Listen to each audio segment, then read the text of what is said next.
మన సమాజంలో కలిసి అంటే పెళ్లి చేసుకోకుండా జీవించడాన్ని లివింగ్ రిలేషన్షిప్ అంటారు. కానీ ఇది కొత్తేం కాదు. ఇది జరుగుతూనే వస్తుంది.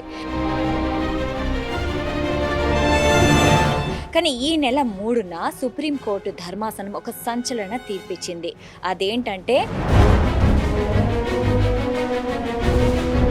ఈ నెల 3న సంచలన తీర్పిచ్చింది సుప్రీంకోర్టు. ఇప్పుడు ఎక్కడ చూసినా అదే చర్చ జరుగుతుంది. అసలు సుప్రీంకోర్టే చాలా ఆలోచనలో పడిన కేసు అన్నమాట.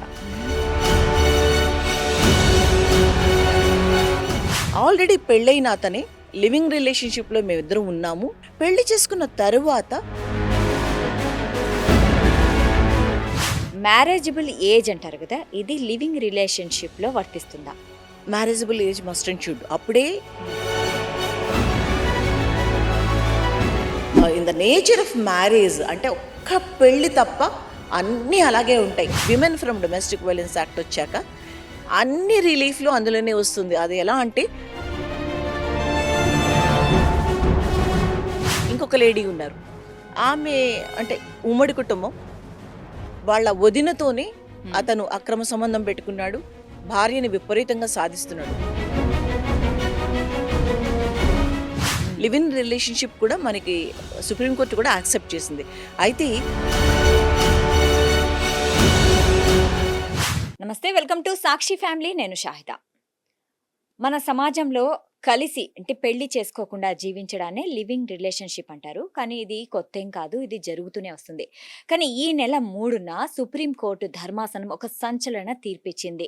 అదేంటంటే ఇప్పుడు లివింగ్ రిలేషన్షిప్లో ఉన్న మహిళలకు కూడా డొమెస్టిక్ వైలెన్స్ యాక్ట్ అనేది వర్తిస్తుంది. ఈ అంశం మీద మనం మాట్లాడదాము. ఈరోజు మనతో పాటు ఉన్నారు ప్రముఖ అడ్వకేట్ స్పందన గారు. ఆవిడతో మాట్లాడదాం. నమస్తే మేడం. నమస్తే మేడం, ఈ నెల 3న సంచలన తీర్పిచ్చింది సుప్రీంకోర్టు. ఇప్పుడు ఎక్కడ చూసినా అదే చర్చ జరుగుతుంది. అసలు ఆ తీర్పు ఏంటి? అందులో 498A ఎందుకు హైలైట్ అయింది? సుప్రీంకోర్టులో ఇచ్చిన జడ్జిమెంట్లో parties Lokesh and others versus state of Karnataka. ఇది అసలు సుప్రీంకోర్టే చాలా ఆలోచనలో పడిన కేసు అన్నమాట. యాక్చువల్లీ కేసు స్టార్ట్ అయిన తర్వాత దీనికి ఎమికస్ క్యూరీ అని ఒక నీనా అనే ఒక అడ్వకేట్ని పెట్టడం జరిగింది. అండ్ సెంట్రల్ గవర్నమెంట్ కూడా పార్టీగా చేర్చడం జరిగింది. అంటే ఈ లోకేష్ అనే అతను ఒక లివ్ ఇన్ రిలేషన్షిప్లో ఉండే విమెన్ని హింసించారు అంటూ కర్ణాటకలో ఈ కేసు మొదలైంది. అయితే దాన్ని క్వాష్ చేయమని అతను సుప్రీంకోర్టు వరకు వెళ్ళటం జరిగింది. అయితే క్వాష్ చెయ్యాలా లేదా అనే ఒక సందిగ్ధం.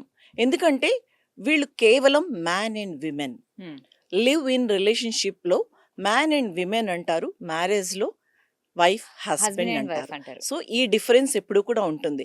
అయితే ఈ కేసులో ఒక విమెన్ కి హింస కలిగినప్పుడు ఆమె డొమెస్టిక్ వైలెన్స్ ద్వారా కానీ 498A అనే ఒక సెక్షన్, అది క్రూయలిటీకి, డిమాండింగ్ ఆఫ్ అడిషనల్ డౌరీకి సంబంధించిన విషయం. సెక్షన్స్ ఐపీసీ ఇండియన్ పీనల్ కోడ్లో ఈ సెక్షన్ చాలా ఇంపార్టెంట్ అన్నమాట. ఎందుకంటే ఏ వివాహిత మహిళైనా తనకు జరిగిన క్రూయలిటీ అంటే సబ్జెక్టింగ్ టు క్రూయలిటీ అంటాము. భర్త తరపున బంధువులు కానీ హింసకు గురి చేసినప్పుడు ఈ సెక్షన్ని ఆధారంగా చేసుకుని వారు కోర్టులో, పోలీస్ స్టేషన్లో ఫస్ట్ కేసుని రిజిస్టర్ చేస్తారు. అంటే కంప్లైంట్ ఇవ్వటం జరుగుతుంది, పోలీస్ కంప్లైంట్. ఆ తర్వాత ఆ కంప్లైంట్ని విచారణ చేసిన తర్వాత అంటే ఎంక్వైరీ చేసి అరెస్టులు అవి ఒక్కసారి అంటే ఏదైనా ఎంక్వైరీ లేకుండా డైరెక్ట్గా అరెస్ట్ చేసే అవకాశం లేదు. ఆ తరువాత ఈ కేసుని కోర్టుకి పంపించడం జరుగుతుంది. అది 498A సెక్షన్ ఐపీసీలో ఉంటుంది. కరస్పాండింగ్ సెక్షన్ ఇప్పుడు కొత్తగా వచ్చిన బిఎన్ఎస్ భారతీయ న్యాయ సంహితలో సెక్షన్ 85 చెప్తుంది. అయితే ఈ లోకేష్ అనే అతని కేసు మనకి కర్ణాటక, స్టేట్ ఆఫ్ కర్ణాటకలో ముందు స్టార్ట్ అయింది. వీళ్ళు అంటే ఆ మహిళ అభియోగం ఏమంటే, ఆల్రెడీ పెళ్ళైన అతనే లివింగ్ రిలేషన్షిప్లో మేమిద్దరం ఉన్నాము, అది దాచిపెట్టి నన్ను పెళ్లి చేసుకున్నాడు. పెళ్లి చేసుకున్న తరువాత నన్ను హింసించటం మొదలు పెట్టాడు, నాకు రిలీఫ్ కావాలి, అండర్ డీవీ యాక్ట్ అని కూడా ఆమె అప్రోచ్ అవటం జరిగింది.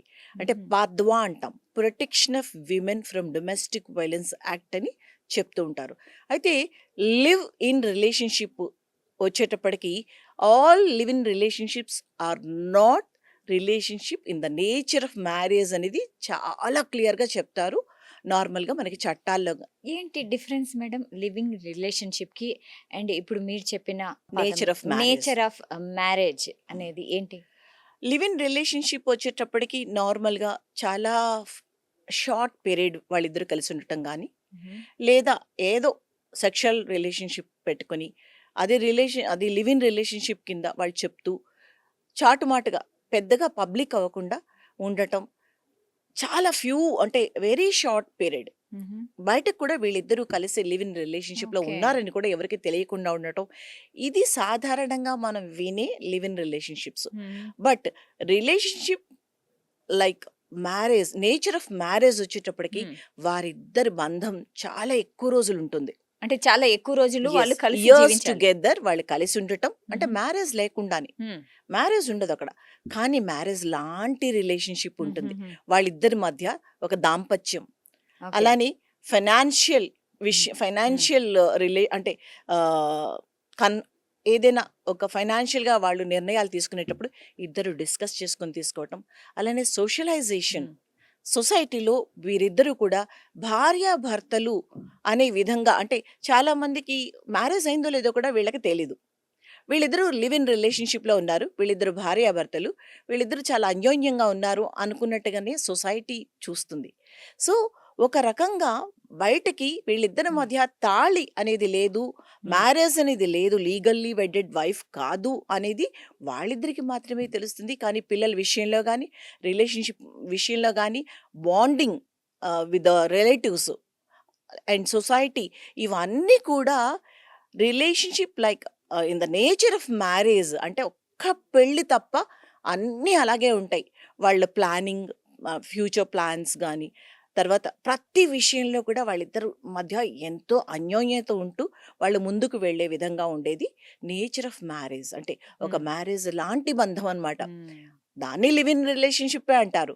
ఈ తాత్కాలికంగా కొన్ని రోజులు 2-3 నెలలు కలిసి ఉండేవాళ్ళు ఉంటారు, 1 ఇయర్ కలిసి ఉండేవాళ్ళు ఉంటారు, ఫ్యూ డేస్ కలిసి ఉండేవాళ్ళు ఉంటారు. వాళ్ళు అది లివ్ ఇన్ రిలేషన్షిప్ అని చెప్తూ ఉంటారు. సో ఈ రకంగా ఉండే బంధాల్ని సుప్రీంకోర్టు క్లియర్గా చెప్పటం జరిగింది.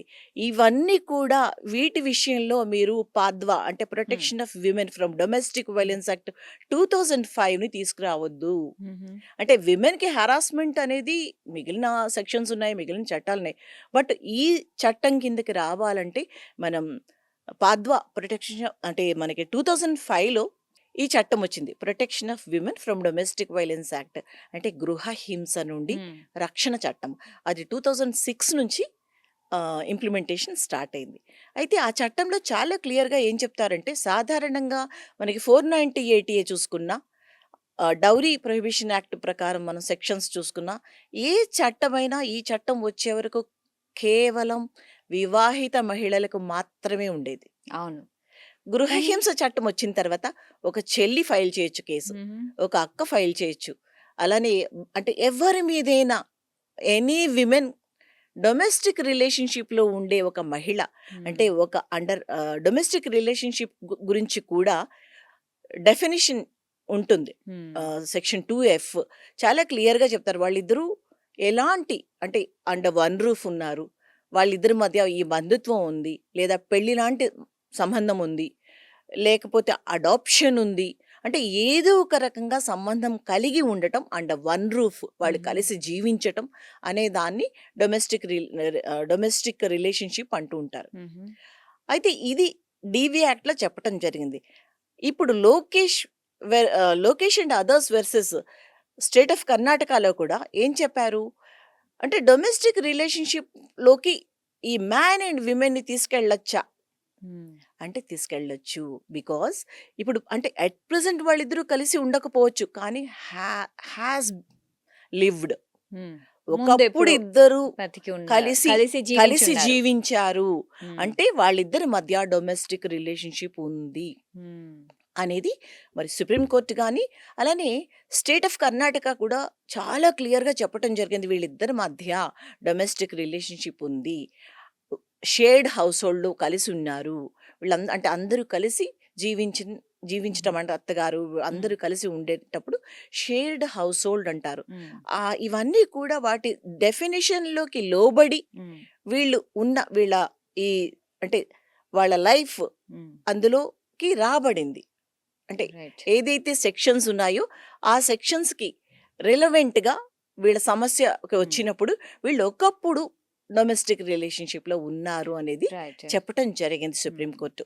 అయితే మేడం ఈ లివింగ్ రిలేషన్‌షిప్‌లో ఓన్లీ డొమెస్టిక్ వయలెన్స్ అంటే ఏంటి? అంటే మెంటల్లీ, ఫిజికల్లీ అబ్యూస్ చేయడం కూడా అంటే ఎమోషనల్లీ అండ్ ఫైనాన్షియల్లీ కూడా అబ్యూస్ చేయడం కూడా ఇది ఈ యాక్ట్ కిందకే వస్తుందా?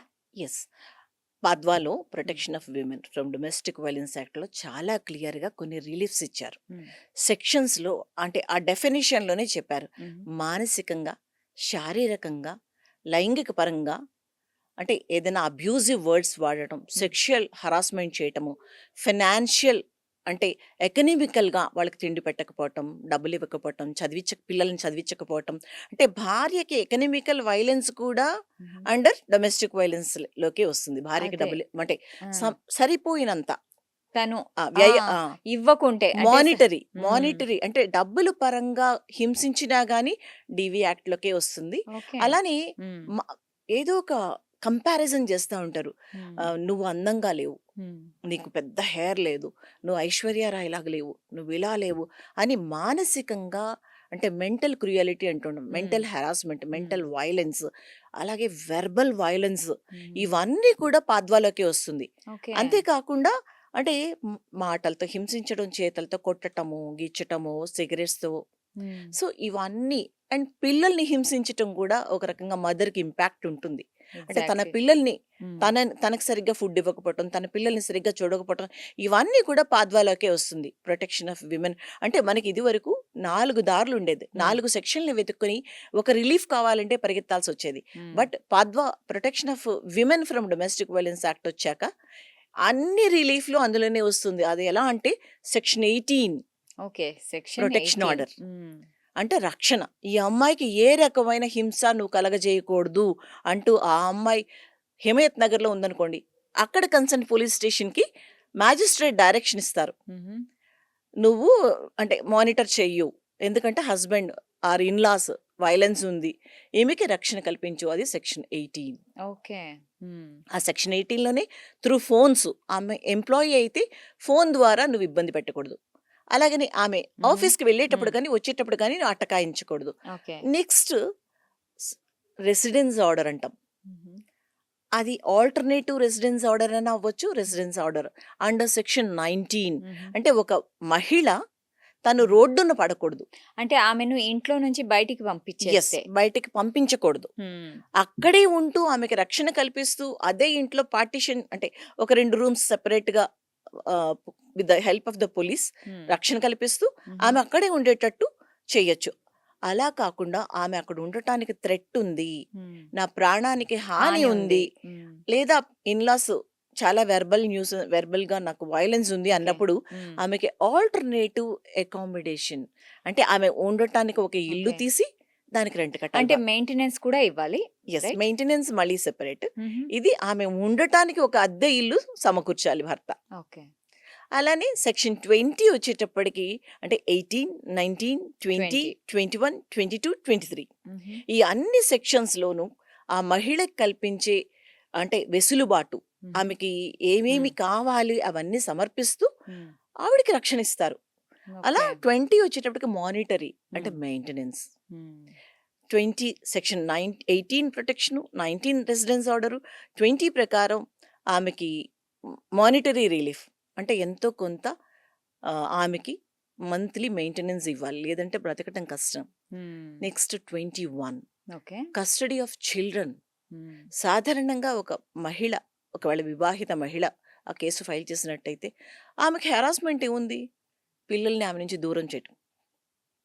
అవును, ఈ చట్టం మానసికంగా పిల్లల్ని దూరం చేయకూడదు. కస్టడీ ఆఫ్ ద చైల్డ్ వచ్చేటప్పటికి వైఫ్ కే ఇస్తారు. ఓకే. సో అండర్ సెక్షన్ 21 ప్రకారం custody of the child order వస్తుంది. అలానే section 22 wonderful section, compensation of the aggrieved person. అంటే ఒక ఎంఎస్ చేసిన అమ్మాయి, ఇంజనీరింగ్ ఎంఎస్ ఏదో చేసిన అమ్మాయి, ఆమె పెళ్ళైన తర్వాత అంటే ఆఫ్టర్ మ్యారేజ్ ఆమెకు కలిగిన మానసిక వ్యధ అంటే ఈ వయలెన్స్ ఏదైతే ఉందో శారీరకంగా, మానసికంగా జరిగినందుకు ఆ ట్రామాలో ఆమె చదివిన చదువు గాని, ఆ నాలెడ్జ్ గాని అన్నీ మర్చిపోతుంది. ఓకే. సో, చాలా అంటే డిప్రెషన్‌కి లోనై అన్నీ మర్చిపోయి అంటే ఫర్ ఎగ్జాంపుల్ మ్యారేజ్ అయ్యేటప్పటికి ఆ అమ్మాయి ఒక 40,000 ఎర్నింగ్ అనుకోండి. హుహు. పెళ్ళయిన తర్వాత ఉద్యోగం మానిపించేసాడు ఆ హస్బెండ్. హ్మ్. లేదా ఆ తర్వాత చేస్తున్నా గానీ ఆమె షీ ఈస్ నాట్ కేపబుల్ అనమాట. పెళ్లి పెళ్ళైన ఈ కష్టాల వలన ఆమె జాబ్ చేయటానికి అర్హురాలు కాదు అని ఆఫీస్‌లో ఏదో ప్రాబ్లమ్ ఇవ్వటం గానీ, ఆమె నిజంగానే షీ ఈస్ అనేబుల్ హుహు. అనుకోండి. చేయటానికి ఇబ్బంది పడుతోంది. సో, వీటన్నిటికి ఆమె మెంటల్ ఆహ్, ఆ క్రూయలిటీ ఏదైతే కల్పించాడో హస్బెండ్ అదే దానికి రీజన్ అవుతుంది. హ్మ్. దానికి నష్టపరిహారం ఇవ్వచ్చు. అందువల్ల సెక్షన్ 22 ఆఫ్ పద్వా హుహు. ఆమెకి నష్టపరిహారం నష్టపరిహారం కూడా ఇస్తుంది. అన్‌లిమిటెడ్. ఓహ్! కోర్టు నిర్ణయం అంటే కోర్టు ఒకవేళ డిసైడ్ చేసుకుంటే 20,00,000, 50,00,000, 30,00,000, 1,00,000 హ్మ్. ఎంతైనా ఇవ్వచ్చు. ఓకే. దాంతో పాటు ఆమె స్త్రీధన సెక్షన్ 18(సి) ఈ ప్రకారం ఆమె పుట్టింటి నుంచి తెచ్చుకున్న స్త్రీధనాన్ని రిటర్న్ ఆఫ్ స్త్రీధన హుహు. సో, ఏదైతే పెళ్లిలో ఇచ్చి ఉంటారో పెళ్లిలో ఇస్తే వీళ్ళు గిఫ్ట్స్. మనకి అవి కూడా జడ్జిమెంట్స్ ఉన్నాయి. హ్మ్. అవి వీళ్ళు బంగారం బ్యాంకులో పెట్టామని, ఇంకోటి హ్మ్. పెట్టామని అమ్మేయటం హ్మ్. ఇలాంటివన్నీ చేసి ఆ అమ్మాయికి ఇబ్బంది పెడుతుంటారు. అవును. సో, అవి కూడా రిటర్న్ హ్మ్. చేయమని ఇస్తారు. హుహు. వీటన్నిటితో పాటు సెక్షన్ 23 సబ్‌సెక్షన్ 2 ప్రకారం ఇంటరిమ్ రిలీఫ్ అంటాం. అంటే ఒక అఫిడవిట్ ఏసుకోవచ్చు. సాధారణంగా ఒక అగ్రీవ్డ్ పర్సన్ అంటే ఇందులో బాధిత మహిళ. హుహు. అది చిన్న అమ్మాయి అవ్వచ్చు. ఒక ఫాదర్ మీద నాకు పెళ్లి చేసేస్తున్నారు మా నాన్న. నేను చదువుకోవాలనుకుంటున్నాను అంటే ఫాదర్ మీద హుహు. వేయొచ్చు. ఇష్టం లేని పెళ్లి హింసిస్తున్నారు, ఇష్టం లేని చేస్తున్నారు. పెళ్లి చేస్తున్నారు. అలాగే మెరిట్ స్టూడెంట్ హ్మ్. చదువు ఆపేస్తున్నారు. సో, ఏ కొంతమంది బావలు ఇబ్బంది పెడుతుంటారు. బాబాయిలు ఇబ్బంది పెడుతుంటారు. సెక్షువల్ హరాస్మెంట్ చేస్తుంటారు. బిలో 18 అయితే మనం పోక్సోకెళ్తాం. రైట్. రైట్. లేదంటే ఆ! ఈ చట్ట ప్రకారం వెళ్ళొచ్చు. అలాంటి పరిస్థితుల్లో ఆహ్, డిలే కాకుండా హుహు. సెక్షన్ 23 సబ్‌సెక్షన్ 2 ప్రకారం ఇంటరిమ్ రిలీఫ్ హ్మ్. అంటే భార్య పిల్లల్ని తీసుకొని ఆల్టర్‌నేటివ్ అకామిడేషన్‌లోకి వెళ్ళిపోయింది. కానీ ఎలా బ్రతుకుతుంది? హ్మ్. రెంట్ అతను పే చేస్తున్నారు. బట్ ఫుడ్, షెల్టర్ అయితే వచ్చింది. ఫుడ్డు, స్కూల్ పిల్లలకి ఫీజు, మెడికల్ ఎక్స్‌పెన్సెస్ హ్మ్. ఇవన్నీ కూడా హ్మ్. ఇంటరిమ్ రిలీఫ్ ద్వారా హ్మ్. అంటే ఫైల్ చేసిన చాలా అంటే వితిన్ నో టైమ్ అనమాట. నోటీస్ 3 డేస్‌లో నోటీస్ ఇవ్వాలి హస్బెండ్‌కి. ఇన్ ద మీన్ టైమ్ కోర్ట్‌కి ఆర్డర్. రైట్. నాకిక్కడ ఒక క్వెషన్ మేడం. మ్యారేజబుల్ ఏజ్ అంటారు గదా! ఇది లివింగ్ రిలేషన్‌షిప్‌లో వర్తిస్తుందా? Marriageable age must and should. అప్పుడే హ్మ్. రిలేషన్‌షిప్ లైక్ అంటే నేచర్ ఆఫ్ మ్యారేజ్ ఎందుకొస్తుంది? పెళ్లి తాళి తప్ప అన్నీ అన్నీ కూడా ఉంటాయి. హ్మ్. లివ్ ఇన్ రిలేషన్‌షిప్ కూడా మనకి సుప్రీం కోర్ట్ కూడా యాక్సెప్ట్ చేసింది. అయితే చిన్న పిల్లలు అందులో అంటే మ్యారేజబుల్ ఏజ్ అనేది మస్ట్ అండ్ షుడ్ ఎందులోనైనా. హుహు. 18 ఇయర్స్ కంప్లీట్ అవ్వాలి ఆడపిల్లకి.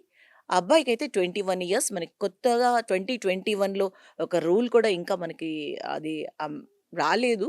చట్టం కింద. చట్టంలో అమెండ్‌మెంట్ జరగలేదు. బట్ అమ్మాయిలకు కూడా 21 ఇయర్స్ చేయాలి అనేది కూడా ఒక రూల్ పాస్ చేయటం రాబోతుంది. రాబోతోంది. యాహ్! హుహు. ఓకే. అయితే మేడం ఇప్పుడు లివింగ్ రిలేషన్‌షిప్‌లో ఉంటున్న మహిళ నాకు ఇలా అన్యాయం జరిగింది. నాకు ఇట్లా డొమెస్టిక్ వయలెన్స్ జరిగింది అనడానికి ఏమన్నా సాక్ష్యాధారాలు చూపించాలా? ప్రైమా ఫేసి అంటారు. సాధారణంగా మ్యాజిస్ట్రేటు తను ఈ కేసు వేయగానే ఆమె బాధని వింటారు. హుహు. సో, విన్నప్పుడే కొంతవరకు అర్థమవుతుంది. అంతేకాకుండా ప్రొటెక్షన్ సెల్ అనేది ఉంటుంది. హుహు. విమెన్ అండ్ చైల్డ్ వెల్ఫేర్ డిపార్ట్‌మెంట్‌లో పీఓ అంటే project director nominated as protection officer. అలాగనే ఆర్‌డీఓస్ కూడా ప్రొటెక్షన్ ఆఫీసర్స్. సో, వీళ్ళందరూ కూడా డొమెస్టిక్ ఇన్సిడెంట్ రిపోర్ట్ డీఐఆర్ అంటాం.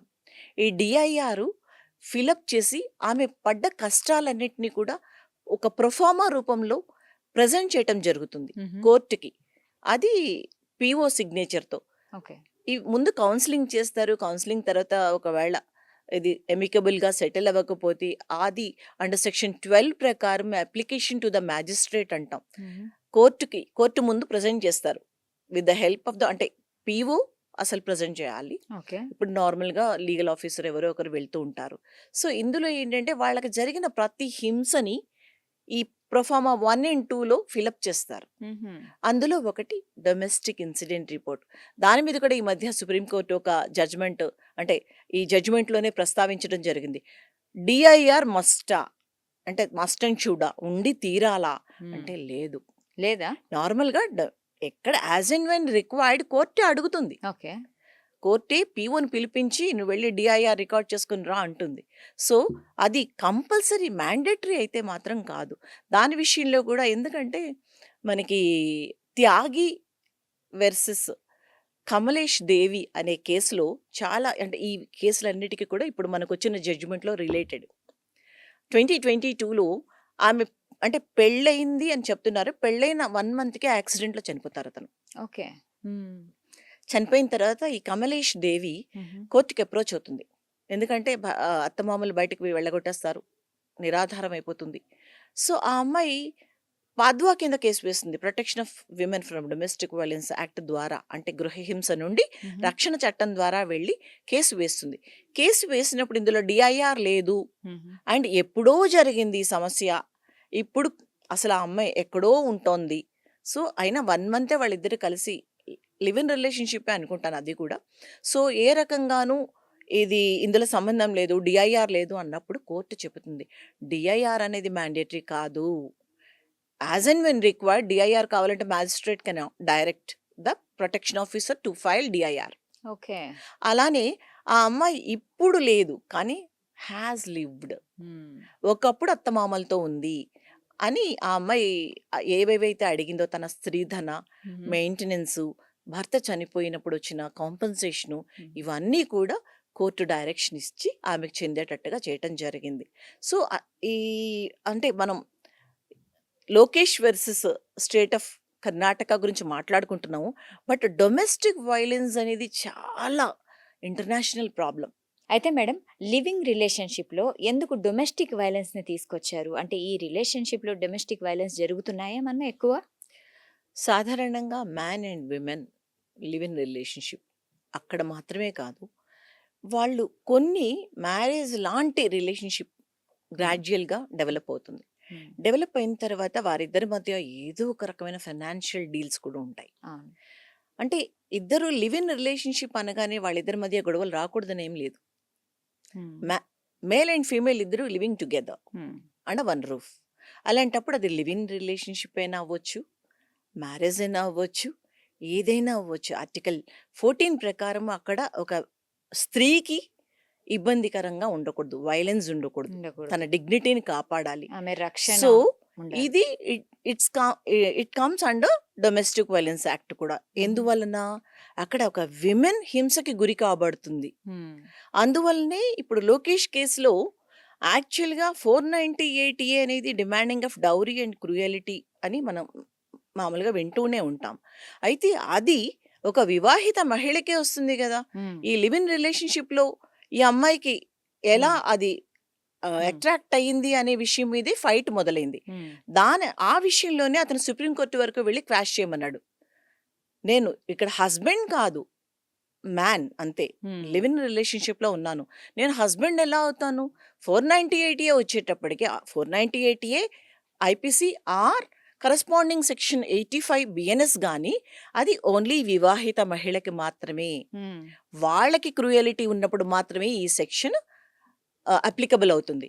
నేను ఇక్కడ మ్యాన్ అండ్ విమెన్ మేమిద్దరం, మాకెలా అప్లికబుల్ అవుతుంది అన్నప్పుడు మీరు అడిగిన ప్రశ్న, డివి యాక్ట్లో కూడా సెక్షన్ 2A ప్రకారం వాళ్ళిద్దరు లివింగ్ టుగెదర్. ఆ డివి యాక్ట్లో ఎక్కడ కూడా భార్య లివింగ్ రిలేషన్షిప్ పనికిరాలో ఉన్నవాళ్ళు పనికిరారు అని ఇవ్వలే చట్టంలో.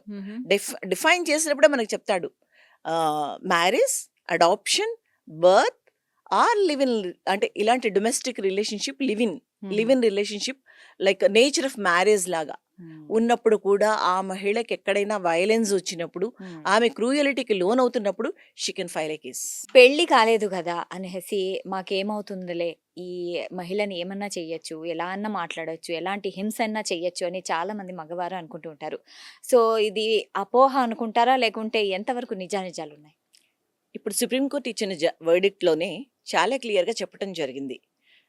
వాళ్ళు జడ్జ్మెంట్ అంటే ఫైనల్ జడ్జ్మెంట్ ఇవ్వలేదు. వాళ్ళు ఎంతవరకు ఈయన పెట్టిన పిటిషన్ని క్వాష్ చెయ్యము అని కొట్టేసి మళ్ళీ కర్ణాటకకే పంపించారు కేసుని.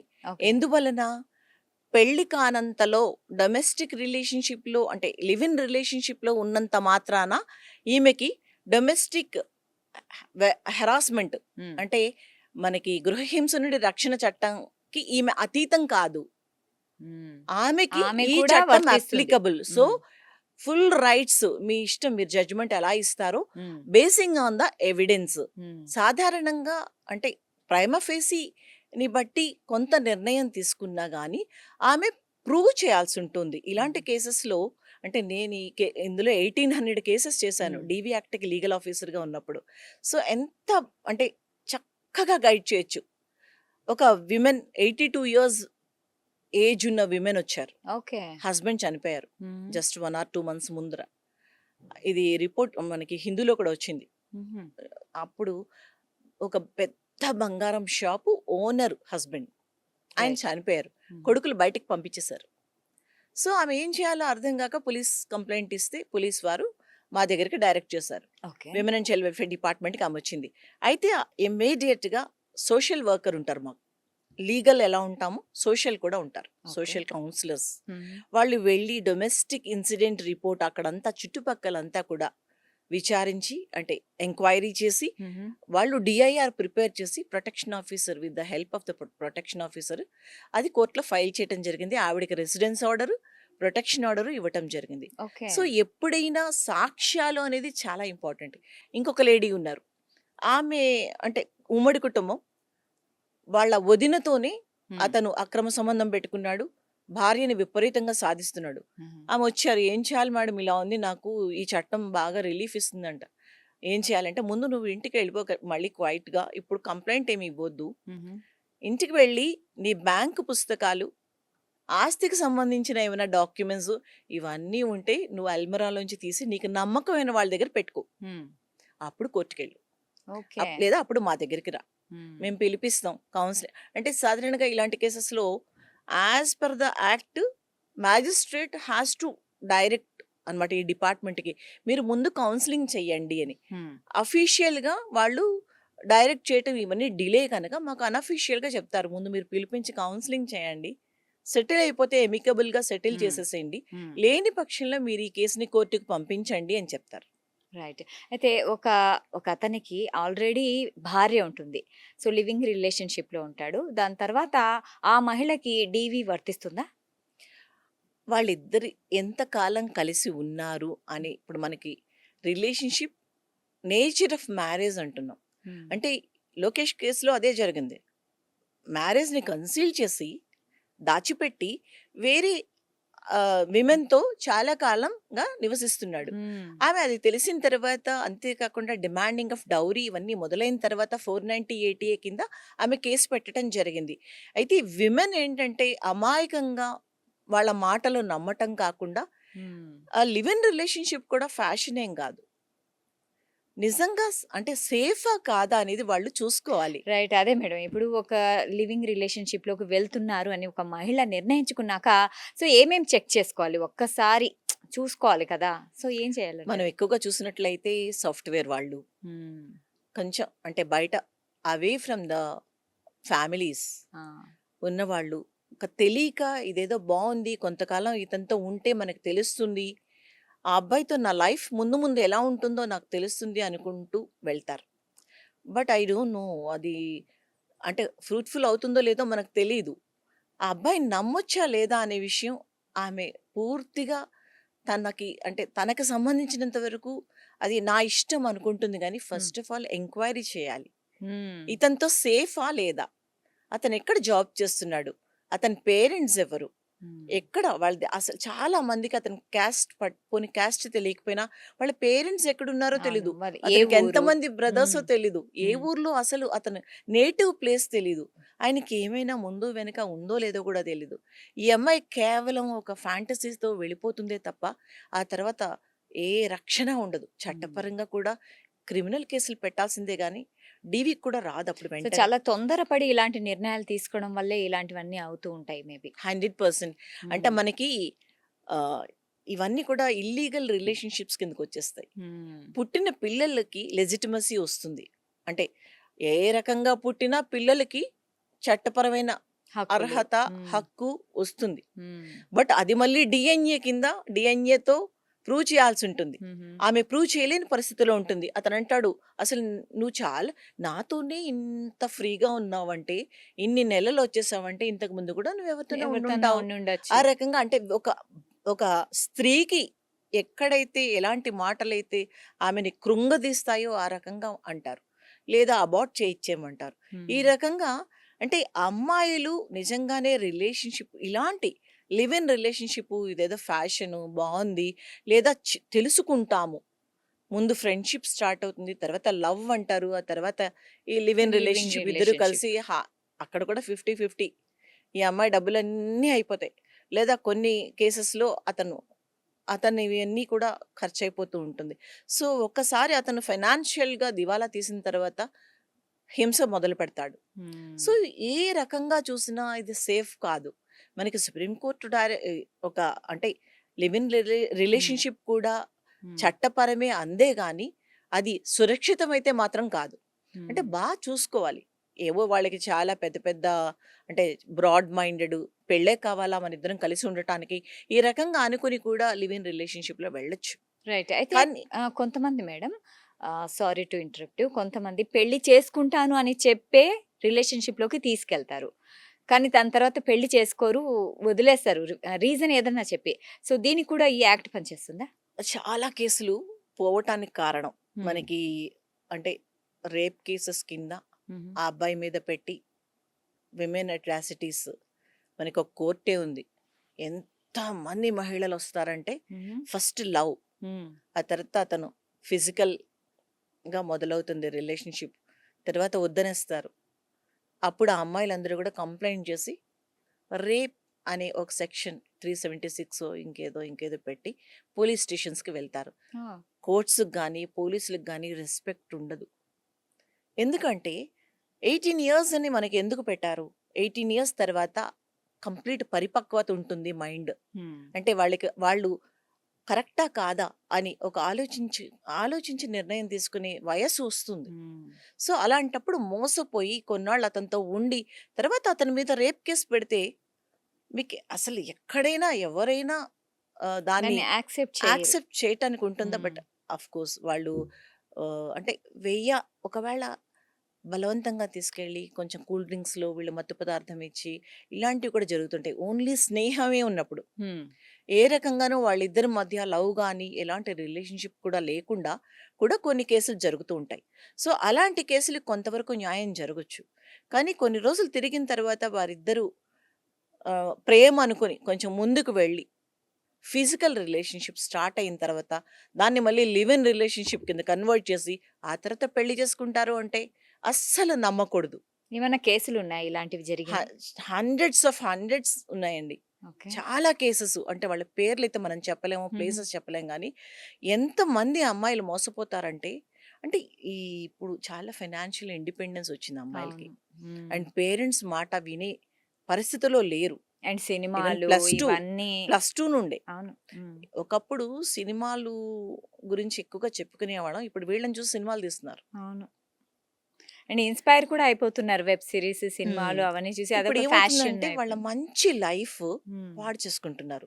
అందువలన నిజంగానే ఆ అబ్బాయిని పెళ్లి చేసుకోవాలి అనుకుంటే కంప్లీట్‌గా తెలుసుకోమనాలి. హ్మ్. పేరెంట్స్‌కి చెప్పటము, పెద్దవాళ్ళు ఎవరికైనా చెప్పటము, లేదా ఫ్రెండ్స్ ద్వారా ఆ అబ్బాయి వివరాలు కంప్లీట్‌గా తెలుసుకొని, హ్మ్. నిజంగా జెన్యూన్ పర్సనా లేదా హ్మ్. అనేది తెలుసుకున్న తర్వాత ఆ అమ్మాయి కొంచెం ముందుకు వెళ్ళటం హ్మ్. ఎంతైనా సేఫ్టీ. ఓకే. అయితే మేడం, కోర్టు ఎవిడెన్స్‌గా ఏం తీసుకుంటుంది? ఒక మహిళ నాకిలా అన్యాయం జరిగింది. నాకు సో, డొమెస్టిక్ వయలెన్స్ జరుగుతుంది. మేము లివింగ్ రిలేషన్‌షిప్‌లో ఉన్నాము అని చెప్తుంది. కానీ దీన్ని మిస్‌లీడ్ చేసే వాళ్ళు కూడా ఉంటారు కాబట్టి, సో, కోర్టు ఎలాంటి ఎవిడెన్స్ తీసుకుంటుంది? వీళ్ళు లివింగ్ రిలేషన్‌షిప్‌లో ఉన్నారు అనడానికి ఎలాంటి ఎవిడెన్స్ సమర్పించాలి? లివింగ్ రిలేషన్‌షిప్‌లో ఉన్నారు అనడానికి ఏమి ఎవిడెన్స్ నేచర్ ఆఫ్ మ్యారేజ్ హ్మ్. అంటే కొంతకాలం వీళ్ళిద్దరూ కలిసి ఉన్నారు అని చూపించగలగాలి. అంటే 2, 3 ఫోటోస్, ఇయర్స్ 2, 3 ఇయర్స్ అంటే ఎక్కడైతే ట్రాన్సాక్షన్స్. ఏదో ఒక ఇంట్లో రెంట్‌కుంటారు కదా! హ్మ్. వాళ్ళు అగ్రీమెంట్‌కైతే ఓకే. వెళ్తారు. అవును. రెంటల్ అగ్రీమెంట్‌కి వెళ్తారు. ఎవరెవరు ఉంటున్నారో తెలుస్తుంది. అలానే చుట్టుపక్కల నైబర్‌హుడ్. హ్మ్. ఆ నైబర్‌హుడ్‌లో వీళ్ళిద్దరూ అంటే వుడ్ బీ కపుల్ ఇప్పుడు లివింగ్ రిలేషన్షిప్ లో ఉన్నాము, మేము వీఆర్ గోయింగ్ టు మ్యారేజ్ అని కానీ అంటే చాలా మంది వీఆర్ లివింగ్ చెప్పుకోరు కదా. టుగెదర్ అని చెప్పుకోకపోతే దానికి ఎక్కడ కూడా ఉమ్, మీకు ఒక బలం రాదు. ఓకే. ఇప్పుడు మనకి జడ్జిమెంట్ లో చెప్పిందే అది. అంటే relationship in nature of marriage ఎప్పుడు కోర్టు కన్సిడర్ చేస్తుంది.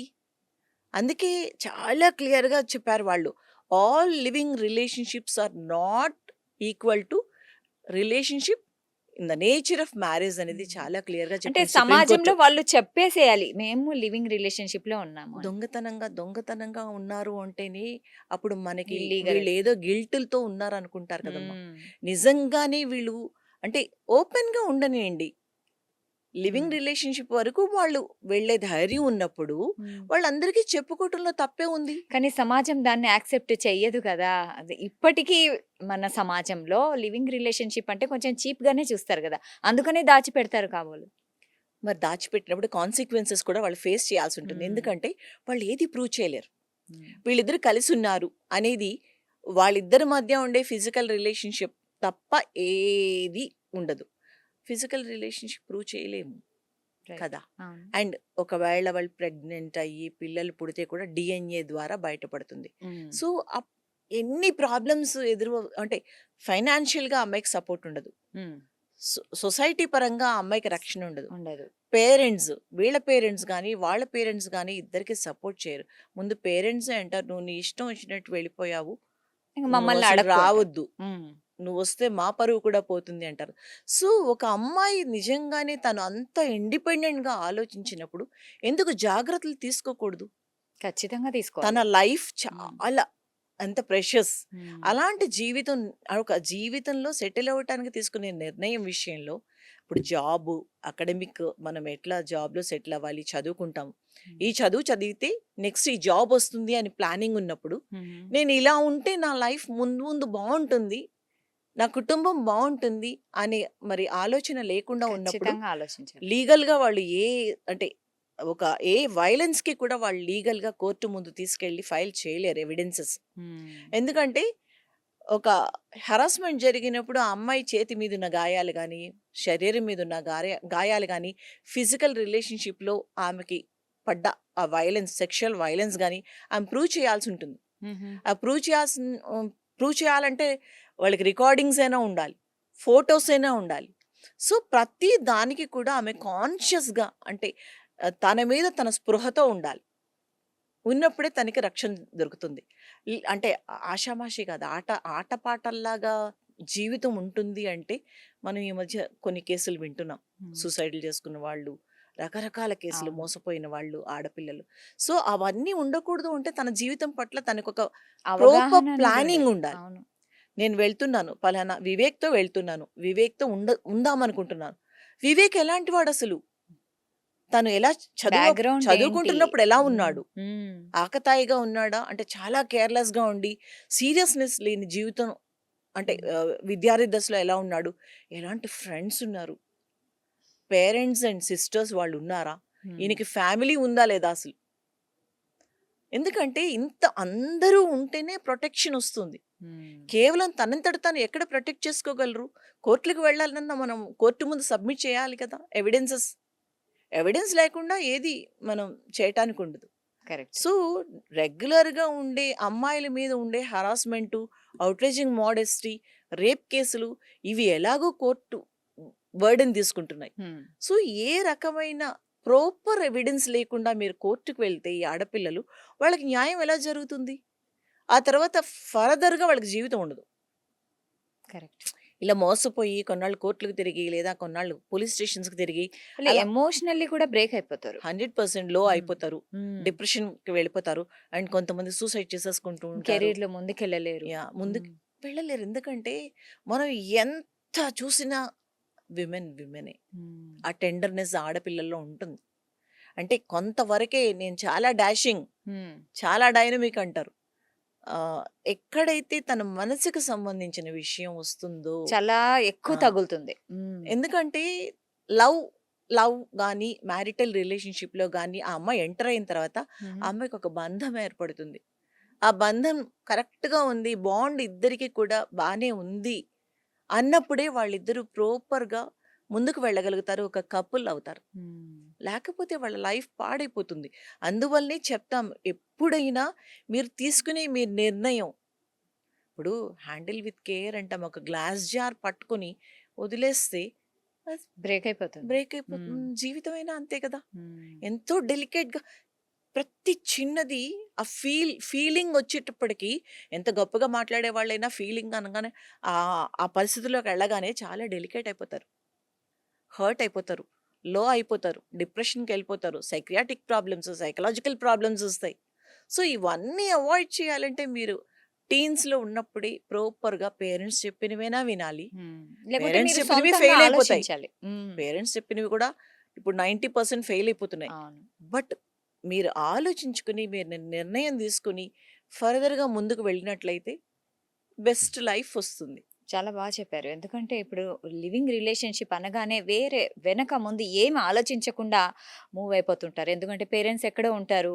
సో, మెట్రోపాలిటన్ సిటీస్‌లో ఉన్న మహిళలు ఎక్కువగా ఆ! అసలు వేరే ఏం ఆలోచించరు. కానీ ఒక్కసారి ఆలోచించాలి. మన జీవితంలో ఆడుకుంటున్నాము, యాహ్! జీవితంతో ఆడుకుంటున్నాము అనేది ఒకసారి ఆలోచించాలి. ఆ మెచ్యూరిటీ లెవెల్స్ ఉండి లివ్ ఇన్ రిలేషన్‌షిప్‌లో ముందు వెళ్ళి వాళ్ళిద్దరూ ఇప్పుడు చాలా దగ్గరల లివ్ ఇన్ రిలేషన్‌షిప్‌లో మీకేమవుతుందంటే ఒక 1 ఇయర్ అవ్వగానే ఆహ్, మరి నా సేవింగ్స్, నీ సేవింగ్స్ అనేది స్టార్ట్ అవును. అవుతుంది. స్టార్ట్ ఆ అయిపోతుంది. తర్వాత ఇల్లు కొందాం. హ్మ్. సో నువ్వెంత కడతావు? నేనెంత కడతాను. ఆ! మరి ఇప్పుడు ఇద్దరం కలిసి కడుతున్నాం గదా! మళ్ళీ మనం విడిపోతే ఆ! ఈ లోన్స్ అవి ఎలాగా? ఎలా అని ఇంతలో కన్సీవ్ అవ్వటమో ఏదో జరుగుతుంది. ముందే చెప్తాడు. "నువ్వు కన్సీవ్ అయినా బేబీ నువ్వు అంటే ఒక తల్లి అయినా నాకు ఏ రకంగాను సంబంధం లేదు" అంటారు. హ్మ్. అప్పుడు ఈ అమ్మాయి ఏం చేస్తుంది? "నువ్వు నాన్నవి గదా! నువ్వు డ్యాడీవి నువ్వు నీకు కూడా ఉండాలి బాధ్యత" అంటుంది. ఇది ఎక్స్‌పెక్టేషన్స్. ఓన్లీ మనిద్దరం లివ్ ఇన్ రిలేషన్‌షిప్. హ్మ్. "నువ్వెక్కడికో వెళ్ళిపోతున్నావు. నాకివన్నీ వద్దనే కదా!" అంటాడు వాడు. సో, హ్మ్. ఈ రకంగా ఒక లివ్ ఇన్ రిలేషన్‌షిప్‌లో వెళ్ళేటప్పుడు బెటర్ ఒక ఎంఓయూ రాసుకోవటం. హ్మ్. మెమరాండమ్ ఆఫ్ అండర్‌స్టాండింగ్ అంటాం. ఓకే. ఒక అగ్రీమెంట్‌కి వెళ్ళి అగ్రీమెంట్ రాసుకున్న తర్వాత వాళ్ళు ఇలా లివ్ ఇన్ రిలేషన్‌షిప్‌లోకెళ్ళినా, ఎక్కడికెళ్ళినా ప్రాబ్లమ్ ఉండదు. హుహు. లేదా ముందు నుంచి ఫైనాన్షియల్ స్ట్రాటజీని మెయింటైన్ చేస్తూ ప్రాపర్ ప్లానింగ్ ఉండి అయినా ఉండాలి. లేదా ఇదిగో 2 ఇయర్స్ మనం ఇంక ఎవరి దారి వాళ్ళది. మనం హ్మ్. ఇలా విడిపోవాలి అని మ్యూచువల్ అని ఉన్నప్పుడు అండర్‌స్టాండింగ్‌తో మ్యూచువల్ అండర్‌స్టాండింగ్‌తో వాళ్ళు విడిపోతే పర్వాలేదు. ఓకే. బట్ ఈమె బాండ్ పెంచుకున్నా కష్టం. ఆ అబ్బాయి బాండ్ పెంచుకున్నా కష్టం. కష్టం. పిల్లలు వాళ్ళ అంటే హ్మ్. వితౌట్ అంటే అన్‌ఎక్స్‌పెక్టెడ్ ప్రెగ్నెన్సీస్ ఒస్తాయి. హ్మ్. ఇవన్నీ కూడా జాగ్రత్త పడితే వాళ్ళ లైఫ్ మరి బావుంటుంది. వీళ్ళకి పుట్టిన పిల్లలకు చట్టపరమైన ఎలాంటి హక్కులుంటాయి? Legitimate children. హ్మ్. కాకపోతే ఆమె ప్రూవ్ చేయాల్సుంటుంది. ఆ వివేకే భ నా బేబీకి ఫాదరు. ఫాదర్ అనేసి. హ్మ్. అప్పుడు లెజిటిమేట్. ఈ అమ్మాయికైతే రైట్స్ ఉండవు గానీ, చిల్డ్రన్‌కి లెజిటిమేట్ చిల్డ్రన్ అంటారు. అంటే హుహు. చట్టపరమైన, న్యాయపరమైన హక్కులొస్తాయి. ఓకే. అక్కడ మళ్ళీ తప్పించుకోలేడు. రైట్. బట్ జాగ్రత్తగా ఉండాలి. బర్త్ సర్టిఫికేట్ ఉంటుంది. ఫాదర్ పేరు రాయించటము. హుహు. తర్వాత ప్రెగ్నెన్సీస్ అప్పుడు అతను ఒకవేళ తీసుకెళ్తే ఆ ఎవిడెన్సెస్ దాచిపెట్టుకోవటము. ప్రతి దగ్గర అంటే చాలా జాగ్రత్తగా ఉండాలి. Live in exactly. రిలేషన్‌షిప్‌కి ప్రిపేర్ అయిపోయిన తర్వాత, హ్మ్. తర్వాత ఇతను వెళ్ళిపోయినా పర్వాలేదనుకుంటే ఓ రకంగా ఉండాలి. లేదు మేమిద్దరం కలిసే ఉండాలి. ఓ 10 ఇయర్సో, 15 ఇయర్సో, 20 ఇయర్సో అనుకున్నప్పుడు అది వేరే రకంగా ఉండాలి. ఎగ్జాక్ట్‌లీ. మీరు చెప్పినట్లు యాహ్! ఎంఓయూ రాసి పెట్టుకోవాలి. అండ్ ఒక అగ్రీమెంట్స్ అగ్రీమెంట్. కొంతమంది రాసుకుంటారు. హ్మ్. తర్వాత మళ్ళీ అగ్రీమెంట్ మీద కూడా నిలబడరు. సో, హ్మ్. అప్పుడు she can file a case. But అది కూడా అంత ఫ్రూట్‌ఫుల్ రిజల్ట్స్ రావు. ఎందుకంటే మనం చెప్తూ ఉంటాం. గుర్రాన్ని నీళ్ళ వరకే తీసుకెళ్ళగలం. ఎగ్జాక్ట్‌లీ. నీళ్ళని తాగించలేం. తాగించలేం. అది మాత్రం చాలా 100% కరెక్ట్. ఎందుకంటే ఆ అమ్మాయి లైఫ్‌ని మనమైతే బాగు చేయలేము. అతనొచ్చి నేను, నువ్వు కలిసి ఉందామంటే తప్ప.